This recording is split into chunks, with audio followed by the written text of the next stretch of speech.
বাড়িতে রুটি বানানোর সময় ভুল করেও এই তিনটি ভুল করবেন না, নয়তো জীবনে অনর্থ হয়ে যাবে এবং মৃত্যু পর্যন্ত তার ফল আপনাকে ভোগ করতে হবে।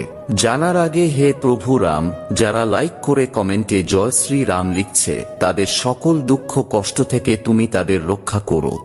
নাম্বার 1, রান্নাঘরে এসে কখনো হিসাব করে রুটি বানাতে নেই। এমনটা করলে তা দারিদ্রতাকে নিমন্ত্রণ জানানো হয়, তাই রান্নাঘরে 2-4টে রুটি বেশি করেই বানানো উচিত। তাছাড়া এতে মা অন্নপূর্ণাও খুব খুশি হন। নাম্বার 2, রান্নাঘরে ভুল করেও কখনো বাসি আটার রুটি বানাবেন না। এতে করে পুরো পরিবারকে রাহুর গ্রাস সহ্য করতে হয়, যার কারণে স্বামী স্ত্রীর মধ্যে ঝগড়া হয়। নাম্বার 3, শাস্ত্র অনুযায়ী প্রথম রুটি পরিবারের সদস্যদের খাওয়াতে নেই। প্রথম রুটি কোনো গাইকে আর শেষ রুটি কুকুরকে খাওয়াতে হয়। এমনটা করলে জীবনে কখনো দুঃখ আসে না।